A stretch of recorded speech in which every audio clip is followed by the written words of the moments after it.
चला आज सुक्कं चिकन बनवूया. आणि त्यासाठी मी अर्धा किलो चिकन घेऊन आले. ते स्वच्छ धुवून घेतलं आणि त्यानंतर त्यामध्ये मीठ आणि हळद टाकून घेतली. पहिल्यांदा हळद आणि मीठ टाकून घेते, कारण हळद अँटीबॅक्टेरियल असते. सो पहिली हळद टाकली आहे आणि मीठ टाकले. त्यानंतर आपण आता सगळे मसाले ॲड करणार आहोत. त्याच्यामध्ये गरम मसाला, धना पावडर, जिरा पावडर आणि मालवणी मसाला, हे 4 मसाले मी ॲड केलेत.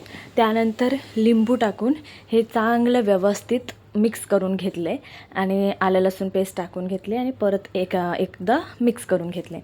त्यानंतर गॅसवर पॅन ठेवले आणि पॅन जसं गरम झालं त्यामध्ये 3 चमचे तेल टाकून घ्यायचे आहेत आपल्याला. आणि त्यानंतर आपल्याला अख्खे गरम मसाला टाकायचा आहे. त्यामध्ये जिरा, तेजपत्ता, 3-4 लवंग, 3-4 काळी मिरी आणि एखादी इलायचीचा तुकडा म्हणजे इलायची आपण टाकून घेतली. त्यानंतर 3 मोठे कांदे चांगले बारीक करून घेतलेत आणि ते चांगले लालसर होईपर्यंत आपल्याला भाजून घ्यायचे आहेत. आणि तो लालसर कांदा झाला की त्यानंतर आपल्याला त्यामध्ये 2 मोठे टोमॅटो बारीक चिरून टाकून घ्यायचे. आणि एक मिरची ऑप्शनल आहे, तुम्हाला तिखट पाहिजे असेल तरच टाकायची आहे ती. आणि नॉर्मल जर चव म्हणजे नॉर्मल तिखट असं हवं असेल तर तुम्ही मिरची स्किप करा. त्यानंतर थोडीशी आलं लसूण पेस्ट टाकली आणि हे चांगलं मस्त टोमॅटोला तेल सुटेपर्यंत चांगलं परतून घेतले. त्यानंतर कलरसाठी आपण थोडासा काश्मीरी रेड चिली पावडर टाकले आणि परत एकदा चांगलं व्यवस्थित ढवळून घेतले. त्यानंतर थोडंसं पाणी ॲड केले आणि हे बघा ही छान ग्रेव्ही तयार झाली आहे आपली. ही खूप टेस्टी लागते, तुम्ही एकदा नक्की ट्राय करून बघा. त्यानंतर आपण जे मॅरिनेट केलेलं होतं चिकन ते आतमध्ये टाकून आता याला आपण चांगलं 5 ते 10 मिनटे चांगलं शिजवून घेणार आहोत. एकदम पटकन होणारं चिकन आहे, जास्त वेळ लागत नाही. काही जास्त मसाले हे आपण ॲड केले नाही, रेग्युलर मसाले ॲड केलेत.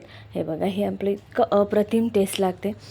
त्यामध्ये ना दही ॲड केली आहे किंवा एक्स्ट्रा आपण जे आपल्याला बाहेर जायचं आहे आणि चल बाबा हे पाहिजे असं काहीच आपण याच्यामध्ये ॲड केलेलं नाही. बघा अशा प्रकारे हे आपलं चिकन रेडी आहे.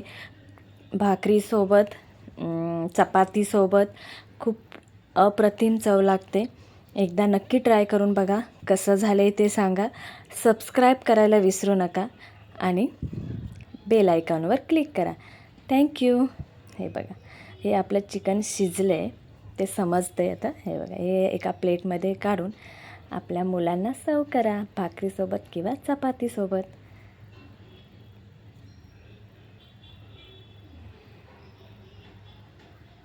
Yummy chicken.